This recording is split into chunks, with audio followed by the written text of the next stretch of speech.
Guardians, we've picked up a high-gain transmission. Origin point is somewhere along the coast, near the Cosmodrome.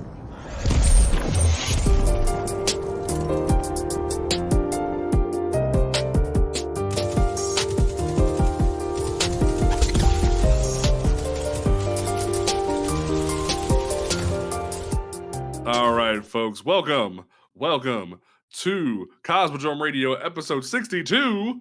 We are back at it like a crack at it, putting in work for the good people of this here universe that we love. We love talking about Destiny 2 and all the great things about it. This week, Bungie kept it spicy like Cajun in his mug, because they were like, hey, you know, I know y'all thought y'all were gonna have all those cool combinations for your class items, but you're not. And I was like, look who was right. Because I remember when you and I reacted to the whole show occasion, I told everybody there wasn't gonna be that many combinations. But we'll dig into that in a minute. My name is Jay Paracalza. We are watching this on my Twitch channel here and on my TikTok channel. But we always have this show live for you every week, every Saturday for you. And you can always catch this show on Monday with the edited version with the nice theme song for everybody. Make sure you check it out there. Spotify people, you are still winning. Apple Podcast doesn't want the smoke. You're still winning. I love it. I love seeing the numbers. I appreciate people reviewing us on Spotify. We've gone up in reviews. So please make sure that you review us on Spotify. Make sure you listen to an episode and then review us, because the more reviews we have, the more we are available for people to find as the premier Destiny podcast. So make sure that you check us out and review us. Don't forget that you can follow us on Twitter and Twitter, X, whatever you want to. If you want to indulge Elon, by all means. I don't want to do it, but it's fine. To my right, we have the man, the myth, the spicy legend, Cajun. How you doing, bud? I wish I could say I was doing better. So just kind of like to give everybody a understanding. This week, for those in my community, for those in my stream, my oldest cat, Morden, passed away. He passed away Friday. He was having some health issues, and but eventually, no matter what we were trying, nothing was helping. So we let him go peacefully. It's been hard for me, my girlfriend. And then on top of all of that, a bit of brightness came into the day. If you were on Twitter on Thursday and you saw a bunch of content creators saying, "Hey, thank you, Bungie, thank you, GameSite, for this code," I was amongst them. And it was a complete out of left field, was not expecting it. So once again, thank you to Bungie, thank you to GameSite for that code. Um, but outside of that, I wish I could say the week was better. Most But definitely. the TWID definitely has a lot for us to go over and a lot for us to cover. There is just so much. Yeah. And there's a lot to talk about too. And especially if you weren't around Friday for the last minute Bungie tweet about bounties. No, bounty prep is not destroyed, but It's not. But some of the sources have been removed, and we'll talk about that later. But let's first dive into the TWID. Yes, because for those who didn't see the playtest videos, Bungie dropped a couple playtest videos right before the TWID came out, where they showed how Prismatic is sort of going to work on each class, which I thought that was kind of cool. I am really hyped for one specific thing, which is they showed that even if you have the Berserker Blade strand melee for Titan, where it gives you 3 melees, you can still have consecration, which means you can straight up just have 3 consecrations back to back to back. And that looked insane. I was yo. That looked absolutely freaking nuts from a freaking from as someone who plays Titan very casually, because I'm like I said, I'm more of a hunter main, but I play all 3 classes. That was just nuts because it threw me off guard. I was like, wait a second. He just used Consecration a second ago, and now he's using Berserker. I was like, that combination right there, so freaking cool. And I won't lie, it got me really once the TWID came out, going through it and looking at all the different combinations. So yeah, JP was right. We got limited on it. And to be honest, I wasn't going to argue that one. I tried to tell people too, because all these people were about like all the content creators, all these people, they were like, think of the crazy combinations that we'll be able to do with class items. And I'm like, y'all know that's not gonna happen, right? That's also YouTube clickbait, though. Yeah. I mean, everybody, if you've been around YouTube, you know YouTube clickbait. But let's dive in. I love it first. I love it first. Thank you, Bungie, by the way. You put the hunter list first. So we're gonna dive into that one. Okay. I will say, I think my favorite combination out of all of this, hands down, first of all, I enjoy that like Spirit of Assassin, Spirit of Star Eater, Synthoceps, Verity's Brow, Ophidian Aspect, and Inmost Light are going to be accessible to all 3 classes. Yeah. Sort of like a baseline of, hey, you can buff your supers, hey, you can increase your melee damage, you can do this and that, like you can do some pretty cool stuff for base level, and then the rest is sort of a mix of like more stuff for each of the individual classes.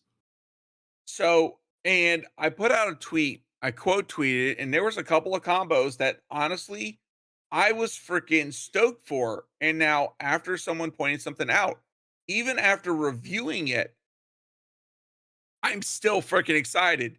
So let's dive into it. So first and foremost, I think for Hunter as well as Titan, this is going to be a God-given. Spirit of Assassin and Spirit of Synthoceps. That is going to be some busted shit, and I'm down for that. Just constant invis and increased damage, brother. Oh my god. So this next one, Spirit of Verity and Spirit of Foe Tracer. So let's look into that one real quick. So Spirit of Foe Tracer, damaging an opponent or guardian with an ability grants you a temporary damage boost, which on Foe Tracer is 4 times surge. So that is 27% damage increase. You get it for 10 seconds. That's not bad for weapons matching that ability's element. So you pop a melee, you pop a grenade, and you're going to now have 27% damage increase. Now, surges won't stack. So that is the one thing you have to understand about this. So that frees up slots in your freaking boots. Mm-hmm. But 27%. So let's say you're running something like Void, right? You're going to be able to bust out an Edge Transit, bait and switch with 27% damage on top of bait and switch. Okay, that's busted. But then let's look into Verity's Brow. Weapon Final Blows with a damage type matching your grenade grant a stacking grenade damage bonus. Imagine the pain Atheon is gonna feel when you're just constantly getting your grenade and like recharged off of Atheon times and vengeance. Being able to keep that freaking bonus rolling. That's gonna be like insane. All right, like so that alone it explains why Bungie was like, hey guys, so like don't worry about trying to grind an exotic class item within the first like 3 days, because we're not giving that shit to you to the second week. Like the minute I heard that, I started busting up laughing, because that just means they said, A, we don't trust none of y'all because y'all will not have any sleep. You will sit there for like ever trying to grind that shit. But also they straight up just went, you know what? We don't want one random person getting a busted combination like right before the day 1 raid. Dang, you move faster than me on that. I had a spam bot come in the chat. But sorry, I'm forever ready to freaking smack a bitch. Hey, that was just funny. But yeah, no, so I commend Bungie for being like, you know what, maybe we'll let you have this new toy after the day 1 raid. And I'm like, I wish they said like after day 1 raid and not just Tuesday. I feel like it should just be after day 1 raid. But like, I'm okay with Tuesday. I'm okay with Tuesday. So the next combo for me was Spirit of Galanor and Spirit of Star Eaters. Now, originally my understanding, I thought that we were going to get Blade Barrage for the Solar Super. No, it's Marksman. its marksman, I have to go back. I have to the pull that marksman up. super. So then I was like, wait a second, how does Shards of Galanor gonna work with that? They changed the wording, and this is something for all players. Go Mhm, back and look how they reworded some of these because they're not going to be identical to what the actual exotic is. In this case, mhm. Spirit of Galanor hits and final blows with your super will return super energy after it ends. But see, here's the thing about it After though. it ends. If you look So at the Titan one though, Spirit of the Bear, it says move faster while guarding with unbreakable shield. So I don't is the unbreakable shield the super or is it the new aspect? I think that's a aspect. Because isn't that the aspect that they showed in the in the trailer where like you hold back and then like you release the energy? I think that was. Hold on, let me Google like because like I hope not because I had the same like thought as you because if you look at the original chart, I'm trying to find it, but like if you look at the original chart, it specifically says that you like for Titan at least, you're only going to get excuse me, Twilight Arsenal as the Void super ad like with that. So that wouldn't make any yeah, it says Unbreakable as the aspect. So I'm wondering if Unbreakable Shield is yeah, I think it is. Because with Unbreakable is converted into super energy. So basically that's just saying, hey, instead of being like Ursa Furiosa, that shield is going the more damage you block with that aspect, it's just gonna turn into super energy for you.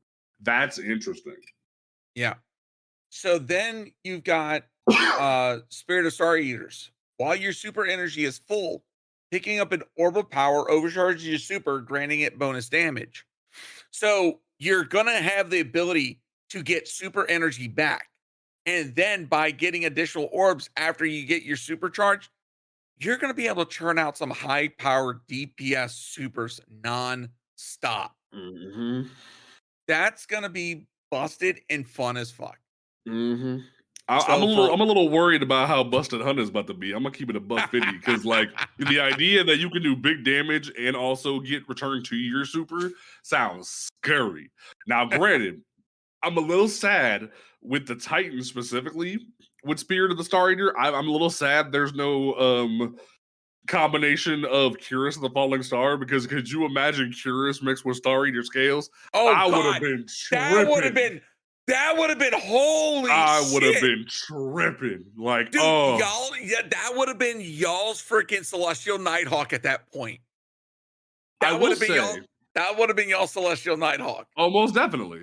I will say one combination that I am kind of one thing that I'm a little worried about for PvP is the fact that basically no matter what a lot of hunters are going to be able to do, they're going to have built-in worm husk on top of a bunch of other things. So this might incentivize a lot of different hunter PvP players to finally drop the stoppies and start experimenting because not only do you get the small health and shield bump, you have the ability to experiment with like worm husk and six coyote together, or you could have worm husk and renewal grass together, etc. Like you have the ability to combine this, or like even Gerfalcon.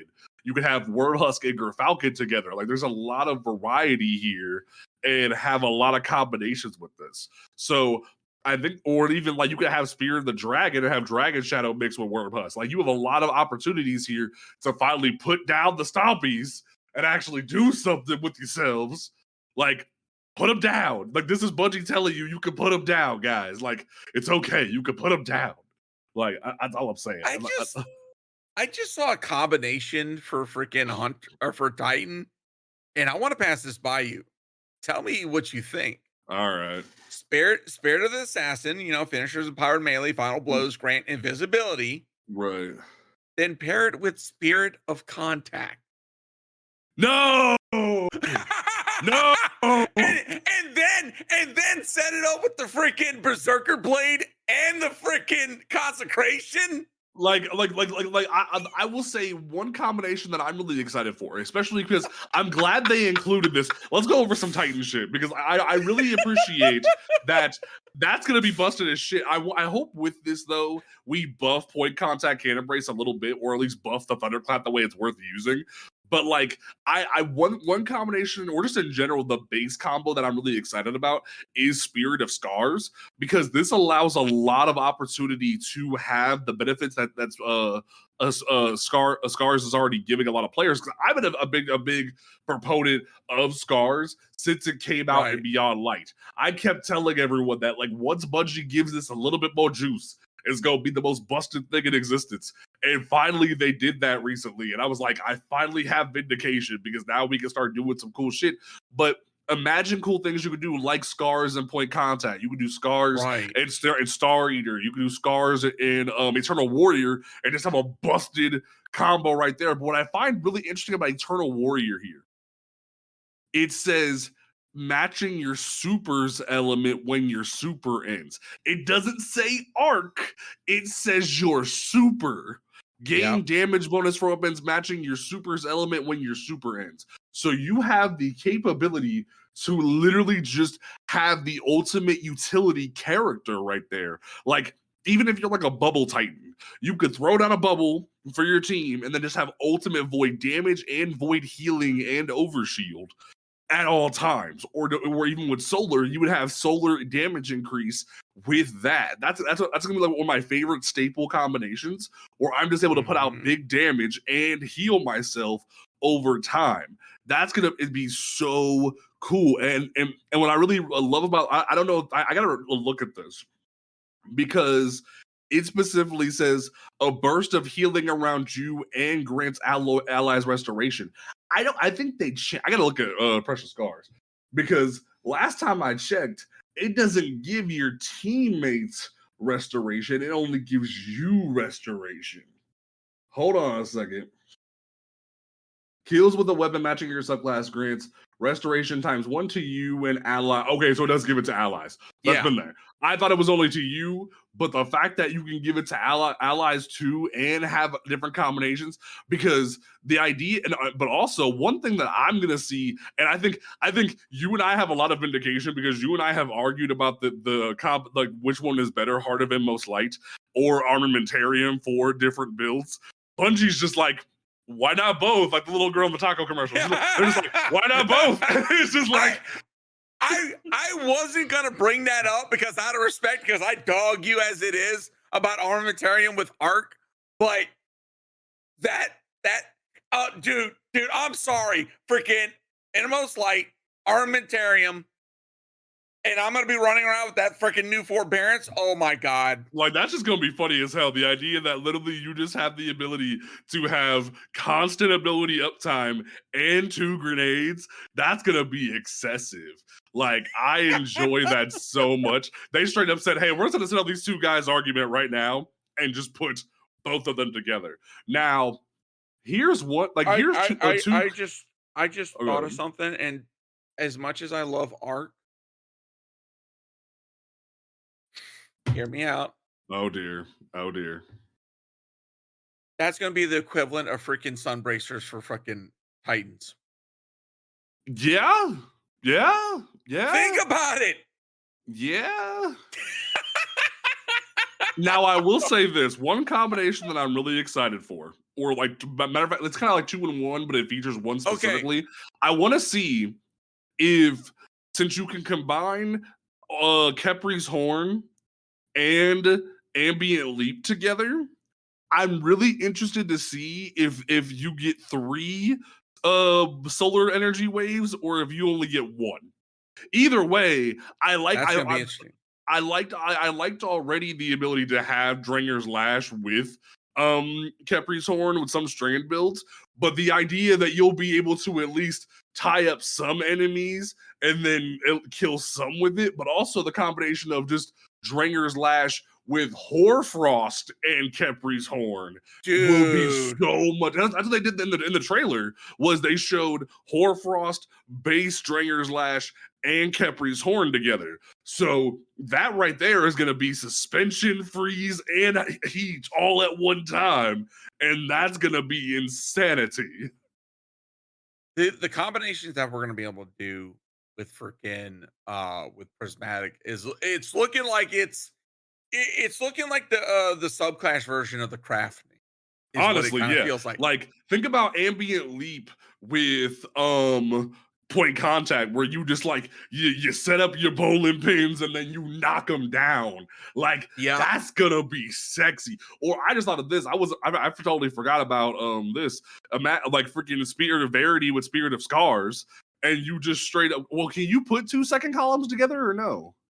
Did they say? So from my understanding, the first column is going to be like for the first perk, and then the Okay, second so one, you can't mix two in the same column. Okay, never mind. Yeah. But because I think Spirit of Verity and Spirit of Scars would have been just busted, where you're able to have just constant grenade bonus and constant healing. But at base level, just Spirit of Verity and Spirit of Eternal Warrior, where you're having bonus grenade damage and bonus damage to your weapons. That will be really cool for just utility overall. I think that would be a Right. cool combination. So someone just asked during the live chat about why I said the new forbearance versus the vow and if they should scrap it. No, first and foremost, I still have my vow forbearance because I still find it good in some situations. But the one thing that I enjoy about the new forbearance from Onslaught and from the Brave Arsenal is one demo and then pairing it with the origin trait Indomitability. Mhm. Long story short, people have tested it. If you can hit kill 5 ads with That's your that grenade back. forbearance, that's your grenade back. Mhm. That's it, 5 ads. And imagine if you And- throw your grenade, that reloads the forbearance. So you just have an ultimate chain right there. So I was running around with Armentarium on Arc on Titan. I was getting my freaking arc grenade back so freaking quick. It's literally mind numbing. So like I said, combining Spirit Armentarium and then some of these items in the first tier, Heart of Innermost Light 1. I mean, that alone just screams like that's going to be busted as what? Mhm. And especially running that freaking Brave Arsenal forbearance. And look, I know we were all debating about whether or not demo was going to be worth it, but when you pair it with Certain builds. certain builds, now the interesting thing is, and I'm wondering if anyone's ever answered this: is Prismatic a light subclass? Would that count as a light subclass? That's an interesting point, because like it's generated by the travelers, but you're mixing light and dark together. So how is that going to affect Indomitability though? That might be something we're tweeting Bungie. I might make this like a separate clip. I might ask Watson to, because that's something worth to ask Bungie. How is Prismatic going to work with Indomitability builds, especially with things Is you it can going to be do, based off of if it's going to be based off the super or the grenade, or the actual subclass itself? That would be real interesting. That's worth asking. We don't have to do that. But and to answer the question of should you delete your old forbearance, I say no. Mainly because of the fact that like there's still the origin trait specifically that gives you And extra Soul Drinker health. Soul Drinker is freaking busted. You know, Soul Drinker, especially for high level content, while there are some grenade heavy builds, Soul Drinker is still going to be a really great tool for a lot of individuals, especially for like low man content or just high level content in general. Because imagine you just hit a thrall real quick with your forbearance. That's instant health. That's instant health in a pinch. It can be worth your time. And so I definitely recommend keeping your one forbearance. But if you want to have a second forbearance to try out, but also have for certain grenade builds, by all means, because A, the demo is disgusting, but B, your other crafted forbearance has enhanced perks until final shape. So like technically OG forbearance is a little bit better until we figure out, which we still have 2-3 more weeks. Bungie could tell us how the enhancement's going to work. They might do that, and I think they should, Because if we just walk into Final Shape and it's just like, hey, here's how this is gonna go, I'll be kind of annoyed. I hope they tell us how it's gonna go, because if we just walk in and have to find out some weird way, it's gonna be real weird. So hopefully they explain it. Hopefully it's a lot less confusing than OG crafting was, because OG crafting had so many different articulate things added into the equation with different currencies and different things. It was like, why did y'all delete planetary materials? Because we're at the point where it's like, we're back to square one of the problem, but there's more shit in our inventory. So thankfully, they not really dumbed down, they simplified the crafting process for the good, I think. I still think getting rid of legendary shards is a bad thing, but a bunch of ain't gonna listen to me, but it's what it is. This is I made a video talking about this. I'm gonna take a break before we go over Warlocks, but I made a video talking about this. Please go get your red borders before the final shape. Bungie has made it as of Tuesday where you are able to go into each of the seasonal activities and get one guaranteed red border per day from the seasonal vendors. You have one guaranteed focused red border from each of the vendors per day.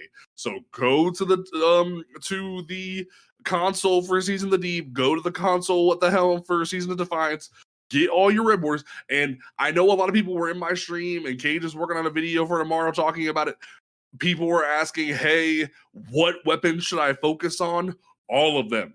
I don't want to hear, oh, I only got one or two, or oh, this weapon, because unequivocally, there are some weapons, like Aramite is the only good weapon from Season of the Witch. Like, there are certain weapons like that. What weapon? Listen here, Mr. Machine Gun Man. No one likes the weird hive machine gun. Okay, all right. So first and foremost, when it comes to Season of the Witch, yes. When you compare it against, Song of Ute, hands down.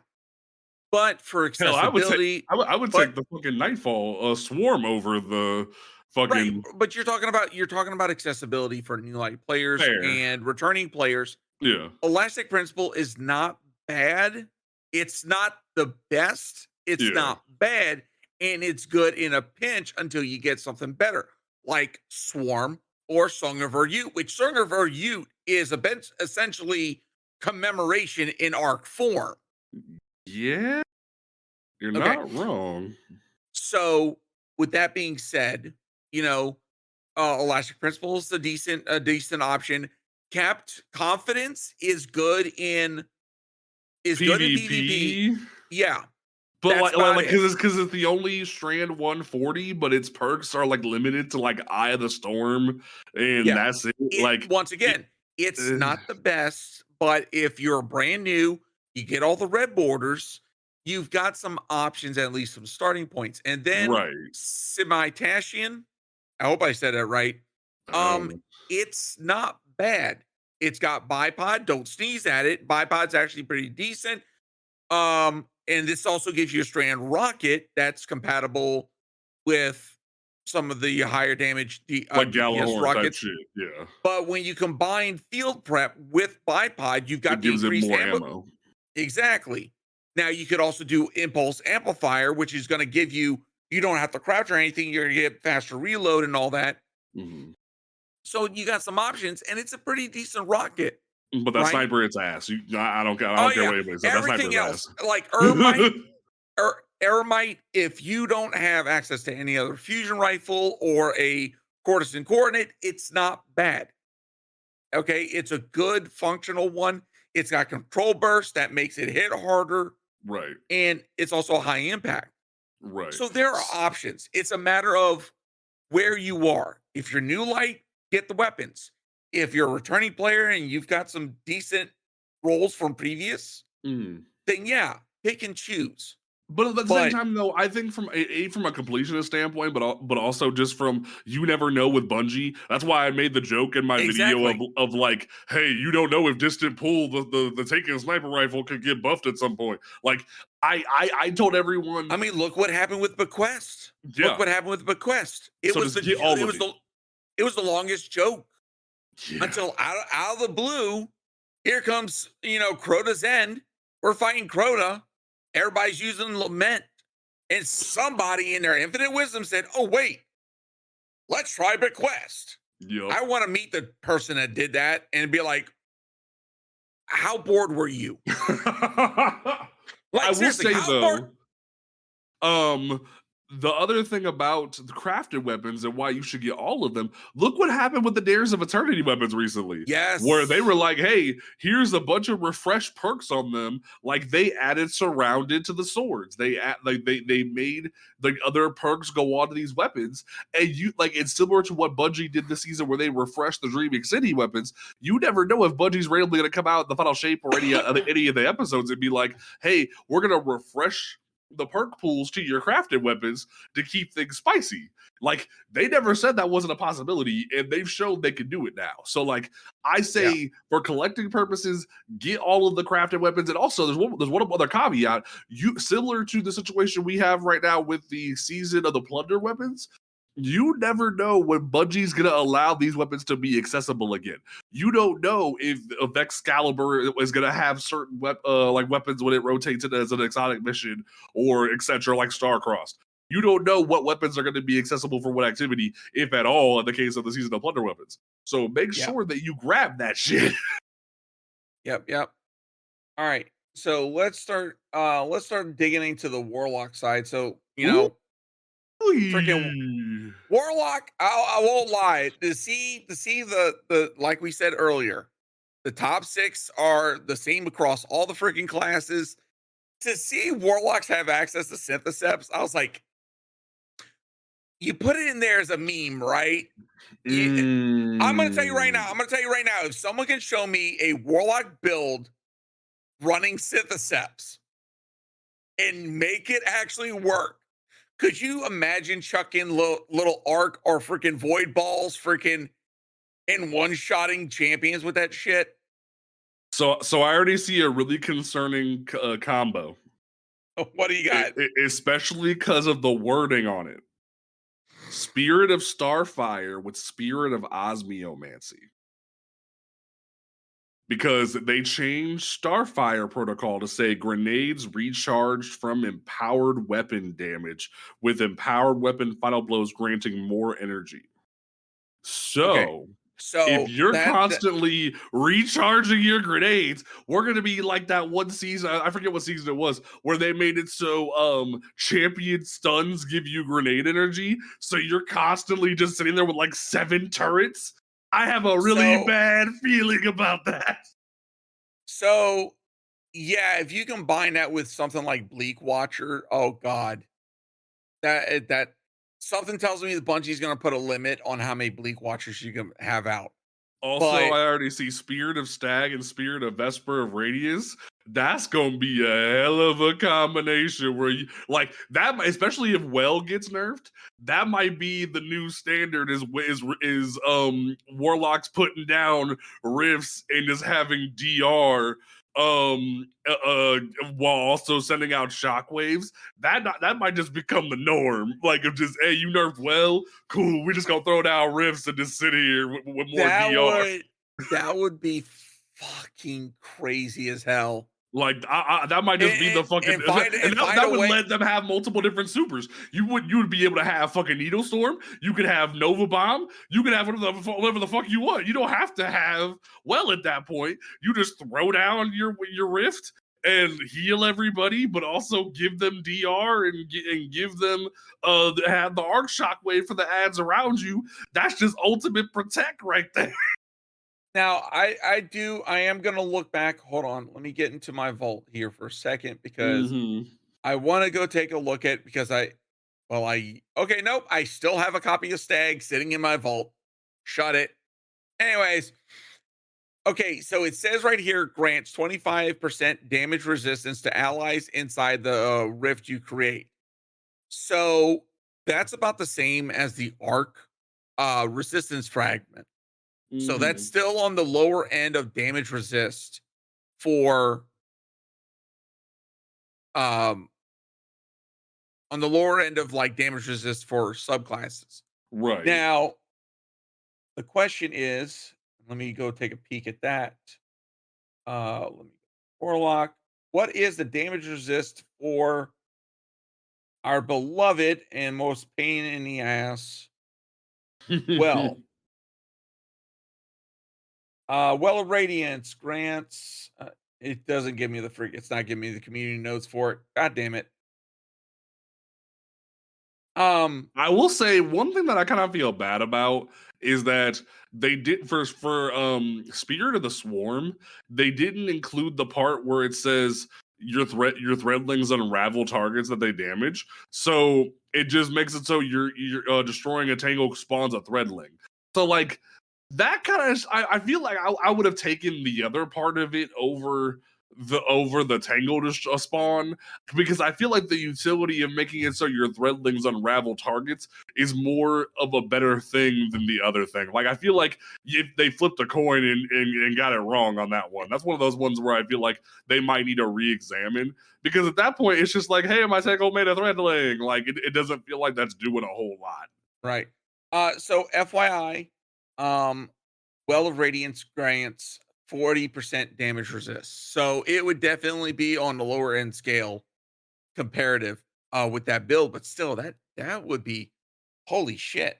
Now, imagine Spirit of Necrotic with Spirit of Claws of Ahamkara, where you have an extra melee charge. So you're just like, especially with your solar melee, you just chuck out more spark set motherfuckers, and it's just like, hey, we have poison everywhere. Oh my god. Oh my god. Like imagine that nonsense where you just have that going. But but also like I really enjoy though that they included Mantle of Battle Harmony, similar to the thing with Eternal Warrior, where they're giving that increased weapon damage to warlocks as well. So you'll be able to combine the extra weapon damage with some kind of utility like Osmiomancy or like Stag, where you're able to have a healing ability plus weapon damage increase. So I think that's really cool from that aspect. Is that like I gotta look back. Does Hunters have something similar? Let me see here. Okay, for a second Oh there, yeah, I Foe had to Tracer. It'd be Foe Tracer. Yeah. So Yeah. like everybody got a weapon damage perk or like a weapon damage exotic attachment. I think that's cool. Whether it was Yeah. Eternal Warrior or Foe Tracer or Battle Harmony, everybody got a little bit of love from that aspect. So that's really cool in my opinion. But yeah, and then they did go on to let us know that the new class items are going to be coming from a new activity that will be coming, and apparently there's going to be another permanent activity. So it's going to be very interesting what they're bringing in, And there's one especially per week that you're guaranteed. So that's really good protection, is you're guaranteed one random roll per week. And it's farmable. So like you can farm it if you want to, but you get one guaranteed. Yeah. Gonna be interesting to see how this plays out. But yeah, Prismatic is looking like some busted Gas. fun. But I want to answer a question that has been thrown at me quite a bit. Do I believe that Prismatic is going to be the be all, win all as far as subclasses and not have us a reason to go back to the originals? I'm going to say no. No. Prismatic's going to be fun. It's going to allow us to use creativity to put together some really interesting builds to have some busted fun. But at the end of the day, when it comes to the original subclasses, they're going to be stronger in their own sense. Mm-hmm. It basically, Prismatic's the jack of all trades, master of none. The master of solar is going to be those that are in the solar subclass. Correct. Master of arc, void, etc. So at the end of the day, someone who is in the main subclass is probably going to be more specialized towards that flavor versus someone in Prismatic. Not only that, but you only have so many supers that are available to you. Like I can tell you from looking at Prismatic for Titan for the Dev Insights article right now, you only get Twilight Arsenal, you only get Thunder Crash, you obviously only get Blade Fury and Glacial Quake because that's the only thing you got, but you only get Hammer of Soul. So right there, you lose one of your damage DPSs right there. You're losing out on Pyro Gale Solar Titan right there. that you wouldn't be able Yep. to have that accessibility of that damage super. And I haven't looked at the rest of the classes yet, but like there's no well, there's only Song of Flame, there's only Nova Bomb Cataclysmic, there's only Storm Trance, you don't get Chaos Reach. So and then with Hunter, you only get Storm's Edge, you don't get Gathering Storm. You only get Shadow Shot Deadfall, and you only get Golden Gun Marksman. You don't have access to Blade Barrage. So right there alone can tell you that this won't be the end all be all, but also you can only use the exotic class items on Prismatic. So there will still be a need for your regular class item. Granted, Bungie gives us too many as it is. You don't need more than one, especially with transmog being a thing. But in general, you're still going to have a need to use the rest of those classes. Right. Or subclasses, rather. So it will be interesting to see. I think Bungie is cooking up some gas. I'm excited to see what Bungie does with some of the other supers and abilities, because if you look at the Dev Insight article from a while back, it says on a lot of the different abilities and supers, parentheses starting. So they're leaving themselves open for changing or adding things to these kits, these prismatic kits. Now, I want to talk about something that our good old skinny man Dado said on his review of the class items.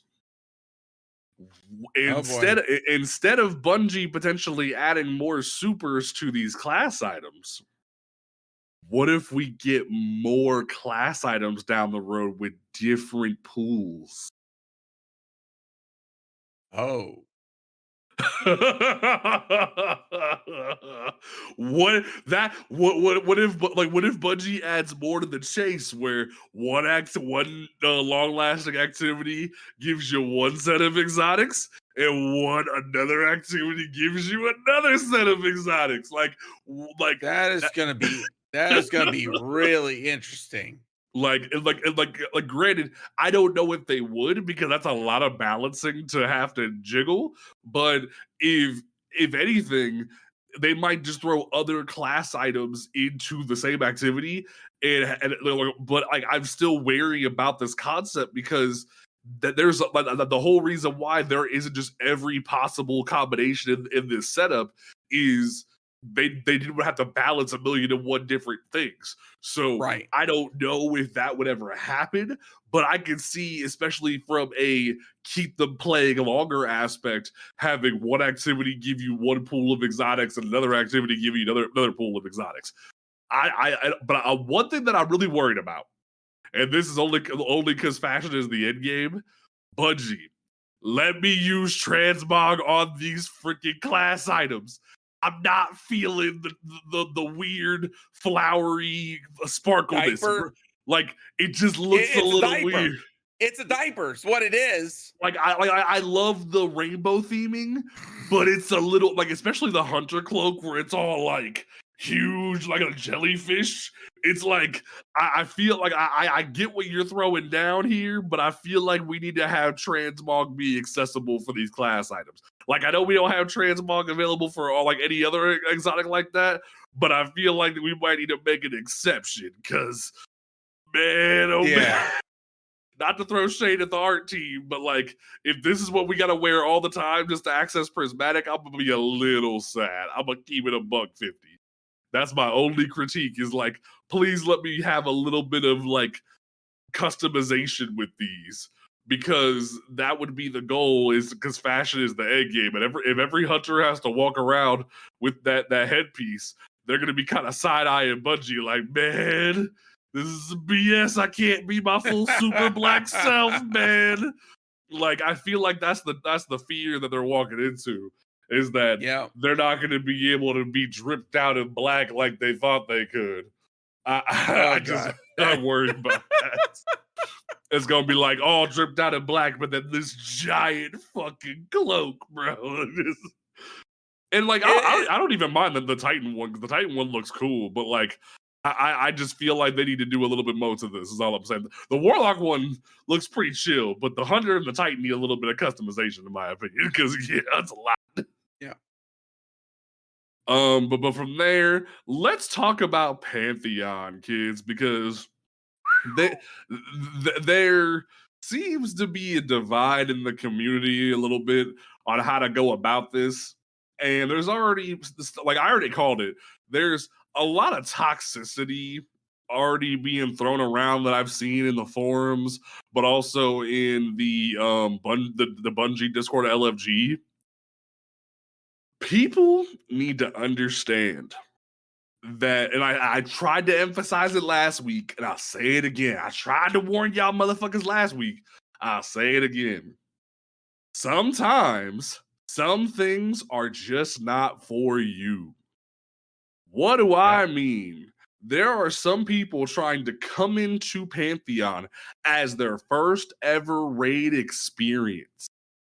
I understand that the loot is very desirable. It's like, except for Deepstone Crypt, it's all adept loot, but that doesn't mean this is for you.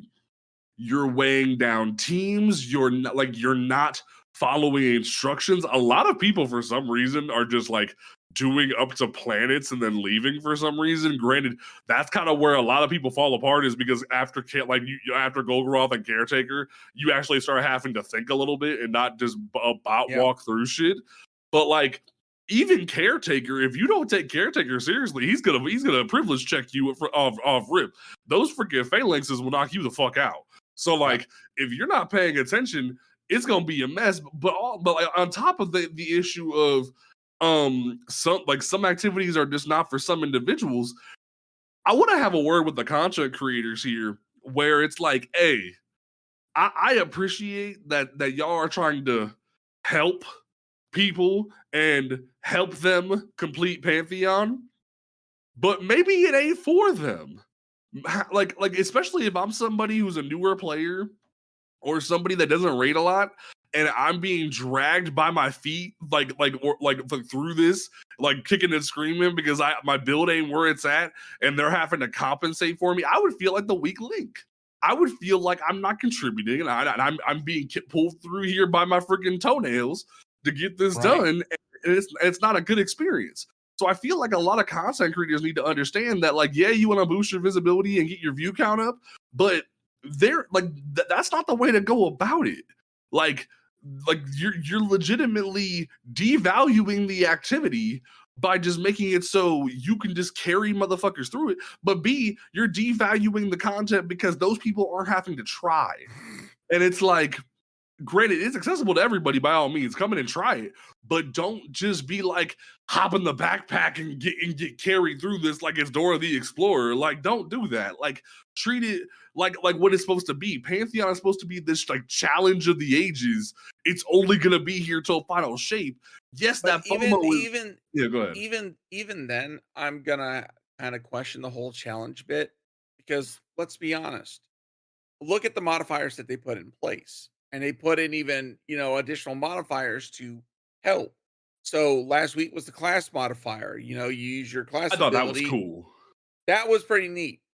This week it was using your primary weapon, getting precision hits. You get shot caller, which gives you 20% damage increase. And from what we were seeing, it was anyone on the team that does it and would get it. That 20 plus the surge on top of your weapon surges, that's a crap ton of freaking damage to be able to freaking nuke out, to where it bypasses a lot of the challenge, if you will, to where it's definitely going to be interesting when we get to contest mode week, how that is really going to pan out compared to what we've experienced in the past with contest mode. Because in contest mode for day one raid, you don't have surges. You don't have freaking... It's bare bones, get dick in your face hard. Like, you need to get ready for Pound Town. It's not going to be a fun experience. That is where you nut up. And I get where you're going at, because this is going to give a lot of people a false sense of security that, hey, I can ball out with my dick out and have fun, but it's like, are you sure about that? Like, I feel like John Cena pulling the thing down in the cricket commercial. Like, are you sure about that? Like, like, granted, I'm not trying to question anybody's skill. By all means, if you completed Pantheon, by all means, you did it. But like, straight up, like, I'll be the first to admit, cracking my whisper back out and giving Oryx the 1-2, that was a good time. But man, speaking of whisper, the Destiny 2 community. Oh God. For the love of God, if you go through the legend, if you get all 3 quests done, go craft your fucking whisper. Go craft it. Please. Do not show up in a raid with a half-ass freaking whisper that does not have box breathing. I mean, hey, field prep's pretty dirty, homie. Like, field prep is more ammo in your mag. No, so I love my boy Dan. We still got Deepstone Crypt done. Okay, this wasn't Pantheon. This was Deepstone Crypt Sherpa raid. So you kind of allow stuff like that, the bypass, right? Mm-hmm. We went and did the Legend Whisper. We got it done. He never went and crafted it. So he had the one from the loot box that did not have box breathing, but it had mulligan. Dude, I was like, bless your heart. You're trying. I mean, like, but I also know he's got yeah. ADHD. I also know he's got ADHD. So I was like, I can't scream at him because I'm ADHD with a touch of autism. So freaking, I forget shit all the damn time. Yeah, and I mean, like, I'll tell you what, field prep with steady rounds on that mug is a whole different experience, man. Believe it or not, try it with accurized. I was telling somebody this the other day. Arrowhead break with the accurized rounds smooths out a lot of the recoil. Really? Where it's not as jarring. Huh. It's still a heavy sniper rifle. It's gonna bounce, but it smooths it out and it just feels a lot better. Now I'll have to change my shit. I'm gonna put in my inventory when we go back in. Shit. But I actually got into a freaking argument with somebody. They were like, no, you want to have mulligan. Mulligan's the only one. No. Field prep. Okay. Field prep, homie. Field prep has. You know how many bullets I got in my mag, homie? Exactly. I didn't have to pick up a whole brick of ammo during that Pantheon I did on Wednesday. I just walked back up to Oryx and went, like, I didn't stop. Like, the damage just stayed. I think it was like, what, 28 bullets in that mug? 28 with field prep. That's so dirty. And that's just one part of the perk, right? The other part of the perk is that if you've got to reload, crouch. Yep. Crouch real quick. And by the way, when you're doing something like Oryx, do you really need to stand up? Not really, to be honest. Crouch. That way, if you got to reload, if you have to reload, it's just whap, whap, whap, whap. There you go. Save yourself some seconds. So it's just like, I think a lot, and that also goes back to what happened. I remember, like, what was it during Day 1 Ron? This goes to what we talked about previously, where a lot of people just need to sit down and understand that you may think you know so much about this game, but sometimes it takes learning something new and getting out of your comfort zone to totally alter your perspective about something. One quote that I've been sticking by that I made back when I took somebody through Mars Battleground GM for the first time is, you have to be comfortable with being uncomfortable. And if you can't do that, you're gonna have a bad time, like the snowboarder from South Park said. Like, you're gonna have a bad time if you don't learn to adapt and be down to alter things. Because you gotta have your best stats, you gotta have your best skill, you gotta have the best loadouts to get through Pantheon and to get through Day 1 raids. If you don't, you're not gonna have a fun time. Like, some of the random shit people have been taking in here. Like, I saw one video on TikTok where someone tried to do Caretaker with the Void machine gun from Lightfall, and I was like, huh? Like, Yeah. who hurts you?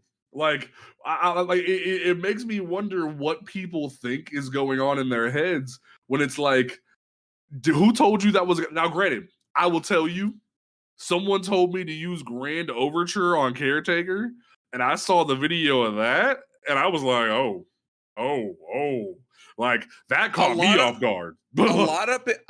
Look. How long ago was I telling you about that? And you're like, no, no, no. Because I think it's because It, I need to just sit down tonight and just get the catalyst done. I keep not getting the catalyst done. But B, especially the main fire mode of Grand Overture makes me just go, is it that good? Like, yeah, the volley's cool, but like, is it that good? and that's the big thing. That is the big thing with Grand Overture. It requires a little bit of prep in order to set up for the freaking DPS phase. But when you got the setup and you go in for that DPS phase, oh, it's gonna dirty. cook. I'm about to say, yeah, dirty. it's dirty. So that's the specific thing. So if we get freaking Arc next week, oh, we yeah. might have to do that. Now, but I will say, I'm gonna come for the low man community a little bit when it comes to this next thing. I understand that y'all want a challenge and you keep wanting Bungie to give you a challenge, but somebody just soloed round like week 1 of Pantheon. Are you okay? Do you need a snack, like a granola bar or something? Like, do you like the meme touch grass has become a thing, but like, do you need to go out and get you a McDouble for Mickey D's and just have a nice sit by the sunset? Like something, brother. Like, how hungry are you for a challenge that you got to push your limit that hard? Like, I just.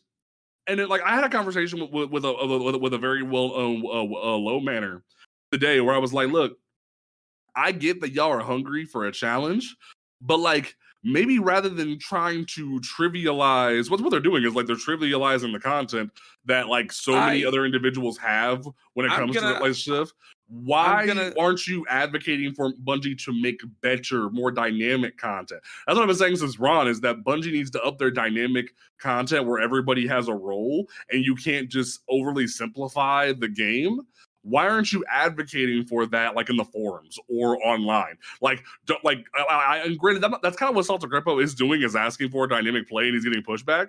But it's also like, if Salt isn't the only one doing it, and there's more people advocating for dynamic play in the correct way, instead of just telling Bungie, "Oh, your game's trash," like you actually offer good critique of the game. That would be a way to go about it. But when I see someone soloing stuff that I saw people struggling to get done, that makes me go, brother, what are you doing? So I'm gonna say this. This is a case that I feel that two things can be right at the same time. Oh, look at you! Look at you taking quotes from other motherfuckers. Look at you. Okay, so first and foremost, it is possible for people to struggle on content, and then someone who is of higher skill be able to breeze through it. Now, at the same time, I don't believe that they are trivializing that content, because if they are of that skill and of that game knowledge to where they are able to low man it, then that is them. They are that guy. And there's nothing wrong with being that guy. Right. It's when other people take that accomplishment as a way of gatekeeping or belittling others that can't do that content. Okay, I get where you're throwing down. So, case in point, like just recently, I did a Trio Man VOG, right? That was my one and only time I've ever done a trio raid of any sort, right? But if I was to sit there and just take that achievement and say, go look to it like someone who's never done VOG. Oh, well, if you've never done VOG, then you can't do any raid. Da, da, da. That's gatekeeping as fuck. Let's be fucking honest. Or if someone's trying to learn the raid and I'm belittling them because, well, I've got a trio VOG. No, I'm the asshole at that point. Now I want to add a caveat There are to some that people. There are some people that will sit there and take these accomplishments and rub and them in use people's it. faces, tell them to get good. Right, and throw it in people's faces when they themselves are not even in that position. Number one. Number Mhm. two, they then also use that person's achievement to try and slap it in Bungie's face and say, "You need to fix your game. You need to make better content." No, motherfucker. Listen That's not here. how that works. That's not how that works. Number one. Number two, you go and fucking do it. You go and do Mm. it. And when you go and do it, then you've got every right underneath the sun to tell Mm. Bungie you need to make better content. And the thing about it was, I wasn't Because trying to. until yeah, go ahead. I wasn't trying to like say the low man. Like this isn't. I know this is what you meant, but I want to make sure I clarify for the audience. I wasn't trying to say like low manning is a bad thing by any means, because I remember watching the guy who first low manned Ron, and hearing his excitement when he finally perfected it, the way you could hear his like hands trembling on his keyboard, like that level of skill takes time, mastery, and practice to the point that it can like wreck your mental. That's why I was kind of like making the joke of like, go get yourself a McDouble and go watch the sunset kind of thing. Like that stuff pushes you to the brink. So it's like, I want to commend people who can low man, but at the same time, I want to caution them of like, hey, handle your critique correctly, and also don't push the boundaries of the game to the point that you're breaking it, like oobing and things of that nature, because then there becomes the argument of, oh well, if Bungie didn't fix it, why is it a problem? And that's a whole other can of worms. Well, Like, I'm yeah, gonna say this: when it comes to the oobing stuff, that's usually freaking gray area stuff. yeah. But I think for the most part, a lot of people don't agree with some of that stuff to Like where they speed running find, is yeah, like they find if you can do the means within the context of the game, not out of boundings, not doing excessive cheats or glitches, mhm. then yeah, you're doing it legit. And that's something I think even Bungie will sometimes recognize. Right, like Um, the guy who did the solo Pantheon was like asking people to vote for him to be video of the week, which is dope. I want to commend him for his hard work, but it's also like, man, how much stress did you put yourself under? Like, make sure you're taking care of your well, mental. well, see, that's the thing. And when it comes to some people that step up to the challenge like that, it's no more different than video games is very mental. Okay, number Hmm. one. Okay. But on the physicality side, it would be no more different than someone going there and freaking uh going out like pumping hard at the gym in order to prepare for a competition to win. You know? Right, The only difference is that one's physical and the other one's mental. very true. Okay. So I wouldn't say that it's putting stress on them. If they are willing to step up to the challenge, then by all means, go for it. Push yourself, Hmm. learn new skills, do what you have to do in order to achieve that, make that achievement. That's why if someone wants to learn how to do solos and or low man content, I now know the people who I can point them to. Hmm. Okay. There are quite a few videos that will show builds and what to do and how to approach fights from a solo content wise. Right, For low man raids, I can now point to a couple of creators and say, hey, these people know how to do low mans and can teach you how to do it. right. You know, different skills, but for anybody, you got to start somewhere. And that's just like within Destiny 2 as a whole. You become a new light, you step up, you start getting into more, the average content. And then after Hmm. that, you start entering into end game content. Right. And one thing that was that friend of the show in previous, because Brainiac said in chat, was the way I like to say is that Bungie never makes content for a specific audience. They try to diversify it enough so that anyone can complete it. The Echo Guild blind run of Last Wish was a good example of that. Which, yes, recently that was a great thing to watch. That a lot of content creators commentated for, was a bunch of people just did a blind run of Last Wish for the first time as like a Yeah. great big content thing. And that was so cool to watch, just like blueberries coming in and trying something brand new, and they had a great time. Now, I will say that right there, Plus, I forget who did it, but there was somebody who did a video a while back called Project MMO where they went through and did like the Lightfall and Vogue for the first time.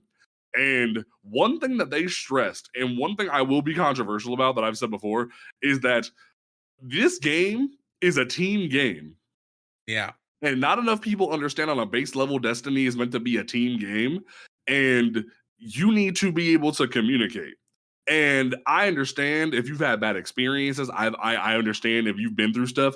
But like, it is the year of our Lord 2024. A headset off of Amazon is $10. Like, I don't know what to tell anybody at this point. Like, yes, I can say from experience, I've ran into a lot of crappy people who've called me slurs. I can say it flat out. But especially when you're in a safe space and people are like, hey, can you communicate with us? Like, unless you have a disability, I'm one that will say, I need you on comms, homie. Especially for some of these raids, like Planets for Ron or Crota or Garden. Garden is one of those raids where you need communication. Like Vow, you need to be able to communicate, and not enough people are willing to give people a chance. They fall back on their previous experiences, and it's like, I need you to be on your toes, homie. Like that's just what it is. So I will say, I did play around in the new PvP maps. Bungie, you did good. You did good up until you messed up.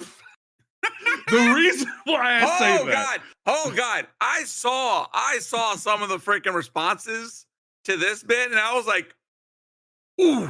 Like this feels like the time gating thing all over again from a few weeks ago at the Brave Arsenal, where it's like, you're doing so good, you're running the race, and then you fall on your face, where it's like, what are you doing? As somebody who avidly plays PvP, who has gone flawless every week this season, and wanted to keep, well, not every week, when Iron Banner was in, it's like every week Trials was available, every week this season, for Bungie just to go, whoop, ow, on their face, was so depressing. Because for those who don't know, Bungie introduced 3 brand new PvP maps on Tuesday as a brand new map pack free for all players. And they had a specific playlist dedicated to where you only played those 3 maps over and over again in different modes. And for some reason, like on Wednesday, Bungie tweeted out, it was either Wednesday or Thursday, they tweeted out that they're not going to have Trials of Osiris this week, and that they're going to leave the rotator, like a playlist, open for those maps as a way for you to get used to those maps, because they're going to be maps for Trials. And everybody kind of just sat here like, hey, Bungie, why don't you just make the maps for Trials? And what kills me the most about it was there's been weeks where Bungie doesn't communicate with the player base and just makes multiple maps be the Trials map, especially like toward like the end of a season, or like the end of like around a holiday or something like that. They'll randomly just do it. Like there was one weekend where we had like 3 maps rotating constantly, or like for a while at the end of season, like this year, it was 2 maps at the end of a season, and it was cool. But like, what was frustrating was A, they didn't tell anybody they were gonna do it. They just did it. And B, if you're used to just turning on multiple maps for Trials, why not just put all 3 of these maps in the Trials playlist and call it a day? I don't understand the problem here. Like, you had a golden opportunity to get more people playing Trials of Osiris with brand new content, and you said, "Nah, we'll wait till next week." Like what? I can't comprehend. It just doesn't make any sense. I was completely freaking flabbergasted when I saw that, and I was like, wow, this is not going to be good. Like, I want to give Bungie praise for their hard work. I want to like the maps were great. My favorite is the Europa one. I have been saying since Beyond Light came out that we needed a Europa map, but then Bungie's just like, nah, we'll take an L this week. We're doing so good. We'll take an L, and it's just like, you don't need an L, Bungie. Just ride the W. So I'm gonna say this: Bungie took 3 steps forward, 1 step back. So wait. You might have to edit this out.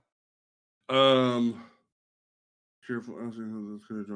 Okay, so this goes back. So I want to read this out because this came back to what we said a while back about the mic thing. A person in the comments said, "Funny that you said that. I have cerebral palsy, which affects my speech. I have to be extremely careful with asking people if it's okay to join or rating. Text chat was a godsend for us Xbox players, so I've been used keyboard to type and I've been faster to comms than speaking example reading and vow.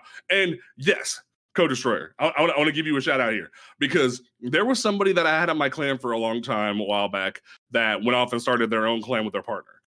They were in the clan. They had a disability where they were mute.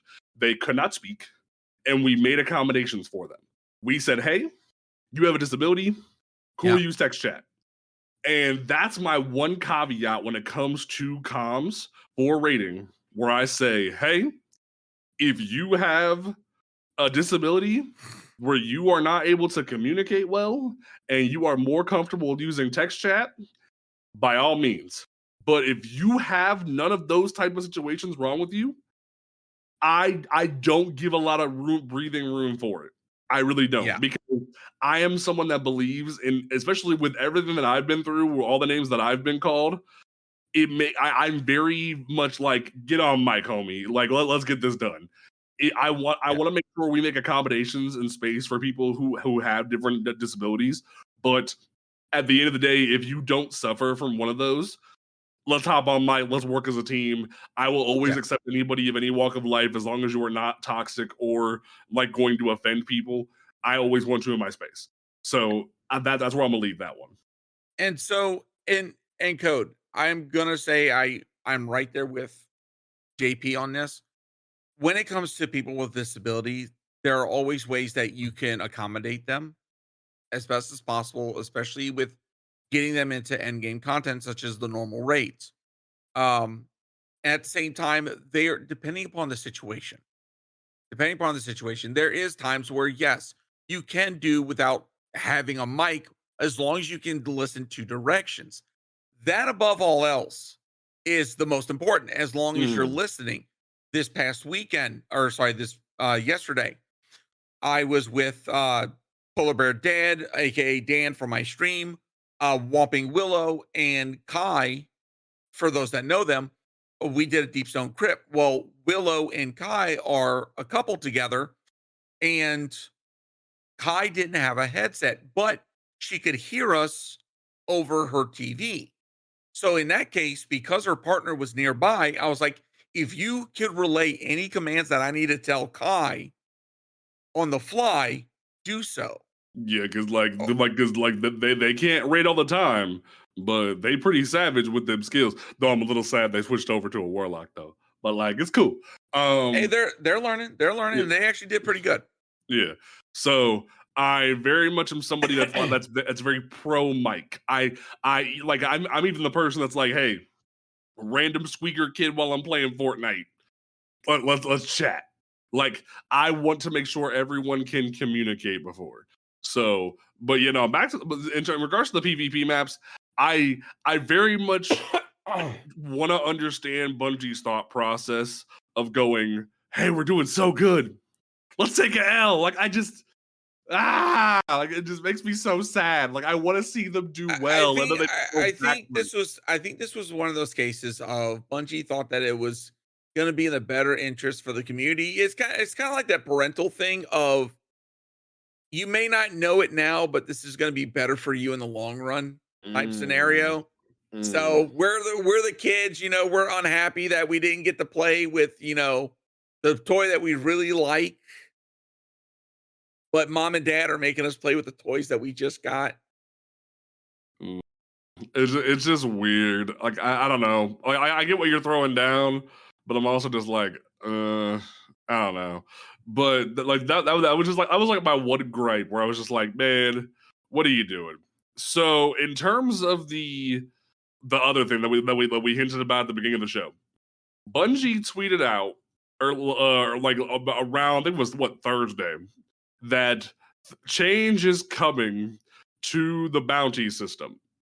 And kind of sent bounty preppers like ourselves into a bit of a frenzy.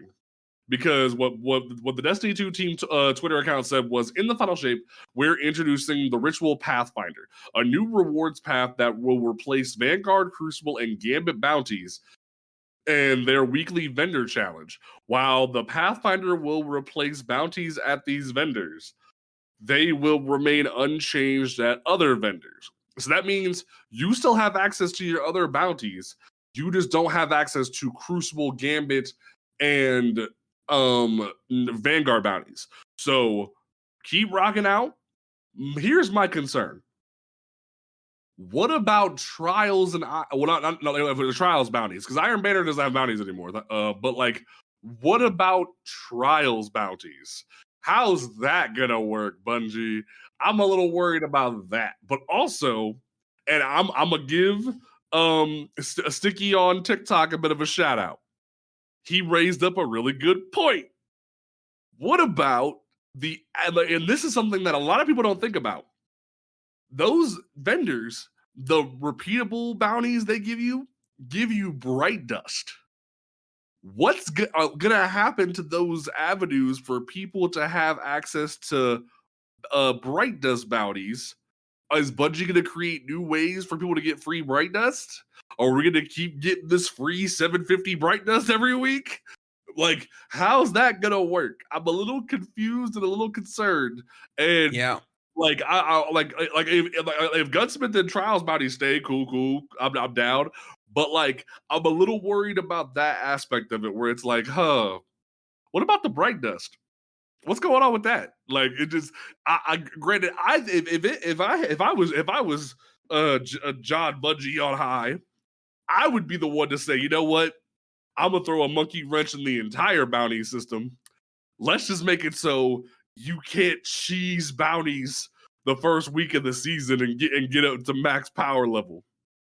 I'd be that guy. I will be honest. I was almost when I started reading that first tweet, I was almost expecting that. I'd be the one with the gauntlet on I was that almost one. expecting, and I'm going to be honest. And so this was something I was definitely going to be thinking about when it comes to their decision. Right, they're moving to this new Pathfinder system, and so the old bounties are going away. If they had pushed the raid back to 10 days instead of the 3, they could have took that as the point in time to say, you know what? Starting from now, no more bounty prep. Yeah, they really could have. They really could have. But because the raid is only 3 days away, that would have been the biggest shot in the foot to even the freaking the major teams competing. And the thing about it is, people would have been grinding for power up until the time of the raid. But even then, knowing that there's a 48-hour window, they probably would have conceded, oh, we'll spend some extra time getting as much power level as possible, and then we'll jump in. I will say, though, I think bounty prepping was the worst kept secret that ever happened to Destiny, where like up until Beyond Light, or like I think it wasn't Beyond Light, it was Witch Queen. Up until Witch Queen, the content creators really didn't talk about bounty prep publicly. Like, you would see people doing it, but you didn't like make videos explaining how they went about it that much. It was kind of one of those secrets that was in the background for a long time. And then randomly motherfuckers went, hey, let's start telling people how we bounty prep. And it became a hot button topic to start making videos and get clicks over. And granted, I think a lot of people started to do that as a way to make endgame content more accessible to players, like day one rating. But at the same time, it felt kind of weird the way they were just like, hey, here's how this has all been done the whole time. We're just gonna open the shadow box and just show you the trick out of all this time. But I do think, to a certain extent, bounty prepping should be phased out to a certain extent and just make the challenge accessible across the board, to where, hey, if you're able to get to max light, it comes down to skill, not just what random mod is in the artifact. I think that's the issue at hand, is that people are betting that there's going to be like a fancy mod like in the artifact that's going to give them an advantage on the day one raid. That's why they're doing this. That's why we are doing this. It's because everyone thinks there's going to be a hot button mod, like we're going to be back in Season of the Splicer with busted ass grenade launchers or some shit, or busted linears like in Season of the Lost.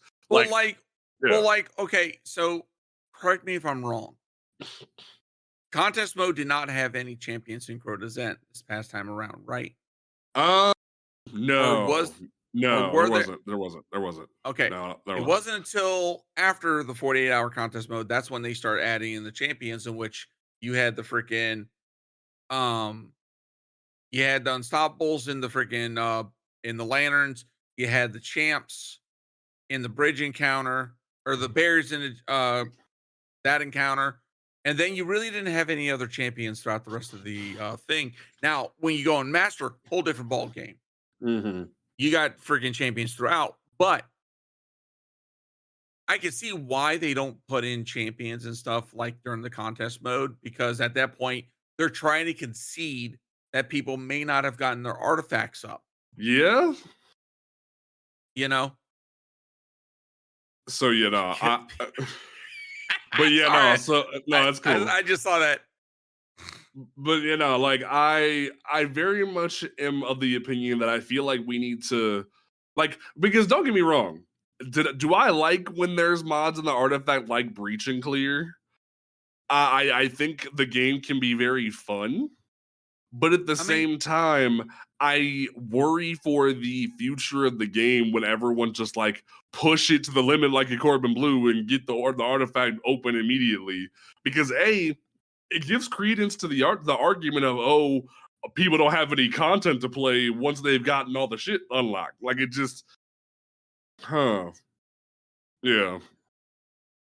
So that's why I'm talking about one thing where it's like I feel like doing that gives credence to that argument of like, Bungie, we don't have any content to do because we rushed through it. It just that's the ick that I get from that. I'm gonna say this last bit before we move on. Mm-hmm. When it comes to bounty prep, if Bungie were to say, okay, we're going to do away with this,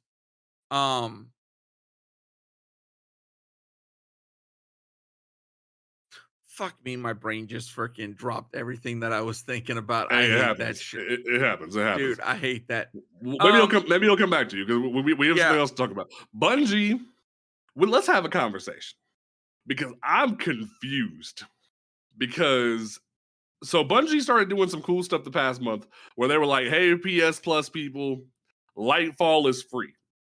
Cool. PlayStation people get Lightfall for free for the month. Cool. That's dope. We have access to Strand if you do that, if you hadn't had Lightfall before. Then they're like, hey, Beyond Light and Shadowkeep and Witch Queen are free until Final Shape drops. Cool. People can get stasis and yada yada and do all that content and get the raids done and get the exotics and whatnot. Cool. But then they went, okay, let's just make Shadowkeep and Beyond Light free to an extent.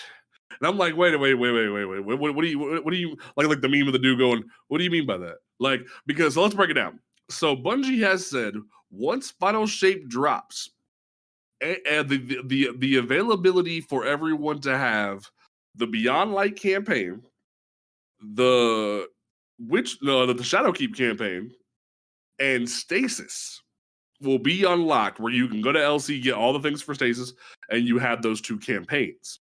Yeah. But you don't get the raids or the dungeons. And I'm like, what? Essentially they're pulling the Forsaken map pack, or the Forsaken pack is what they're doing. So for those that don't understand, basically, if you want the exotics, if you want the dungeons, if you want the raid, you've got to pay for the pack. Yeah. Now for Shadowkeep pack, that's 13 exotic weapons, 3 exotic armors, Scarlet Keep, Nightfall, Pit of Heresy dungeon, and Gardens of Salvation raid. Or Beyond Light, that's going to be 12 exotic weapons, 6 exotic armor pieces, the Glassway improving Nightfalls, and the Deepstone Crypt raid. So we do not have a price point for these packs. However, Bungie took it a step further. Not in a bad way, but finally you freaking listen, Bungie. And I say that with a lot of emphasis. They're making a Legacy Collection 2024. So this will encompass every single piece of content except for Final Shape. So this one and done is going to include Lightfall, Witch Queen, Bungie 30th Anniversary, Beyond Light, Shadowkeep, and Forsaken Pack. Now, Bungie, I'm saying this very, very respectfully. That bitch better not be above $40. You know it's gonna be like $60, if not Bungie, higher. I'd say 100. It's gonna be $100. I'm telling you now. If you put that above $40, you shot yourself in the foot. No, because think about it. Right now on Steam, to get everything in the game is about like $400, but like average by like between $200 and $400. So I could see them breaking even and being like $100, like $100 for Final Shape and Annual Pass, $100 for everything else. I can see them doing it. Like I don't want them to do it, but I see them doing it. See that? I'm sorry, that's going to shoot themselves in the freaking foot. Also, there's one thing that we're forgetting about that we're not thinking about here. If you notice, for Witch Queen and Lightfall, there's no dungeon keys in that pack. I'm gonna say this, and this is another one of those things. Bungie, cut the shit with the dungeon keys. Cut the shit with the dungeon keys. For real. For real. If the content is now considered old, a previous year's DLC, slap the dungeon key in the goddamn DLC for the love of God. Well, and here's what's always been irritating to me. Similar to how Pit of Heresy ties to Shadowkeep, for Shadow Throne ties to Forsaken. If you look at each of these dungeons, regardless of what Bungie says, they have been tied to seasonal content. Like I like how they were like, oh, the dungeons are separate. The dungeons are whole different things. But Season of the Haunted came out that was themed around nightmares, themed around Callus and all that jazz. Yeah. And Duality was Callus themed and nightmare themed. Spire of the Watcher, like while it has Cowboys and Vex in it, it has themings of Mars, themings of all the stuff with Anna Bray and Rasputin and stuff like that. Ghost of the Deep came out during Season of the Deep, and it even has deep in the name. Like it literally, like I love how they're the same breath. They're like, oh, they're not tied together, but like if you look on YouTube, it says Season of the Deep : Ghosts of the Deep trailer, and you're like, huh? Like it doesn't make a whole lot of sense. So yeah, I'm a big advocate of just like, let's get rid of especially because the Destiny combined with the like Final Shape combined with the annual pass is $99, and the only reason you could justify it being $99 is, oh, not only do you get all the dungeons and the episode passes / season passes, you get an extra cache of loot from Rahul. Like, come on, Bungie! Like, just put the keys back. Like, get rid of the keys. Put the dungeons back with the expansions, and let's call a spade a spade. Because what's gonna happen here in a minute when we get to this new year? Are you gonna have a dungeon per episode, or is it gonna be like a dungeon with episode 1 and a dungeon with episode 3? Like, what are we doing here? It doesn't make a whole lot of sense. So I'm hoping that we can just errata the dungeon key concept and just call it the dungeon goes with the expansion. And what somebody said. Okay, so first off, someone's just said, despite the price, it will make a lot easier for new players. I agree. That will make it easier for new players. However, cost is also part of that factor. And that's the one thing I've been advocating is, look, I've played a lot of MMOs. Okay. And the two MMOs that have been the most successful have abided by this one simple principle. Make it easier for people to understand what to buy in order to get in. At the same time, old stuff, equals cheap. Mhm. New stuff, premium. Yep. Okay. Bottom line. So basically, if you play like Final Fantasy 14 or World of Warcraft, you go buy their version of the Legacy Collection. You have all the DLC. That's the campaigns, that's the stories, the raids, the dungeons, all that stuff. You have it all. Mhm. There's no little hidden fees or extra little bits you got to buy. That's the shit that Bungie, you got to stop with. Now here, I have two things that I want to say before we wrap this part up. A, and someone brought it up in chat as a hot take, but I agree with them on this. Why are we still saying that Nightfalls are locked behind their respective expansions, especially for a free-to-play player, or free-to-try, as I like to say? You wouldn't be able to access GM-level content as a free-to-play player or somebody who doesn't own these expansions.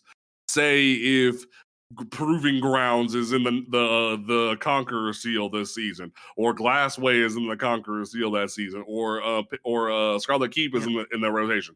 They can't get Conqueror, and that sucks. So it's like I'm a little worried about that aspect. Also, similar to how we got Forsaken ciphers for individuals who already owned the content, / if you bought the pack, you got Forsaken ciphers to buy some of the Forsaken exotics. Are players who already own the content going to be compensated with Shadowkeep ciphers and Beyond Light ciphers?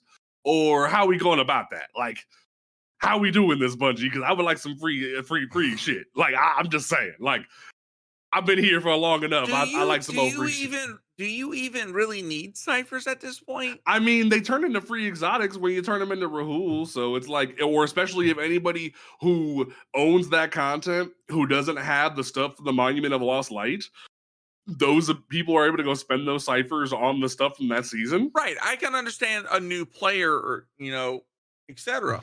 But I'm talking about you, dog. I'm like, Hey, dude, free shit is free shit. I'm just saying. You should have all the exotics by now at this point. I do. I actually have every exotic for every class. I finally got that done, which I'm really proud of. So I'm just sitting there like, why is this dude freaking bitching about it? It is free shit. That's all I'm saying. That's all I'm throwing out. But no, I think Bungie could have a win on their hands with this if the price is right, and that's the bottom line. If the price is right. So yeah. Now, Cajun, how you wanna wrap up this episode? What's your closing statement? I want to hear something juicy. Well, first and foremost, before we talk about closing statements, we did miss one thing. What we missed? Kind reminder, everybody. Trevor's back on Tuesday. I was gonna make that my closing statement. Damn it.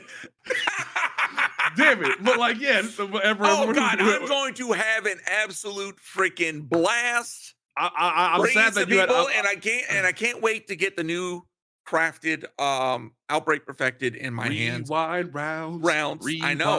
Rounds. So excited. Don't trust Danny with hammer and timing. Oh my God, Dan. Oh man, Dan, you gave me a heart attack this week off your hammer. I swear to God. Also, for those who don't know, save your Pyro Gale hammer for DPS if you didn't know. That's a real important thing. Like your Pyro Gale hammer comes real in handy for bosses. Is all I'm saying. Friendly PSA. But here's another friendly PSA. For Caretaker, save your DPS for the third plate. Yes, always. I didn't know. Wait, that. no, Brainiac, no. Brainiac. It'll probably be Rapid Hit. Will be the first perk. Some Brainiac, you mean to have a discussion, brother? No, I'm sad. But it's anyways, cool. But anyways, all right. But what's your final statement? Closing statement. Ladies and gents, we are 3 weeks away. 3 weeks away. The clock is ticking for our final shape. Mm-hmm. Figure out what you're gonna do. How you gonna approach the game. Remember, at the same time, this is the game. Mm-hmm. It's meant for enjoyment. If you're not enjoying it, don't invest in it. If you are enjoying it, come back ready for final shape, ready to freaking kick the witness's ass. Prep if you want to, don't prep if you want to. But Yeah, when you're playing in team content, be ready to learn, be ready to listen, be ready to get shit done. And for the veteran players out there, be considerate of your new lights. mm-hmm. They may not have everything, but they can still get shit done. Mm-hmm. It may take 2-3 phases, but you know what? You'll still get the win. You still get the dub and a discussion. Most def. It's all about having fun, whether it's you or helping somebody else have fun. Mm-hmm. Bottom line. Now, so I want to leave on a note similar to what Cajun was saying. If the game just ain't for you anymore, it may be time. It may be time for you to take a step back. Like Marvel's trying to release an Overwatch competitor, go play something else. Like, don't force yourself to play something just because you want to see the end of the story like Cody Rhodes. Don't do it. Do what's best for your health. Do what's best for you and take a step back. We had to say goodbye to one of our co-hosts tonight. It sucked, but he did what was best for him. And I pray that a lot more people do what's best for them as well. When it comes to your mental and your physical health, gaming is just that. It's a game. We may be here because we're passionate about it and we love talking about this, but sometimes you got to do what's best for you. So I want to emphasize, please do what's best for you, especially when it comes to the day one rate. The name of last week's episode was Know Your Limits. I want to emphasize that again. Know your limits and do what's best for you. In closing, Trevor, I'm coming for you, boy. We will see y'all next week, folks. We will be having a special guest next week as well. So we will catch y'all Starside. Peace out. Laters.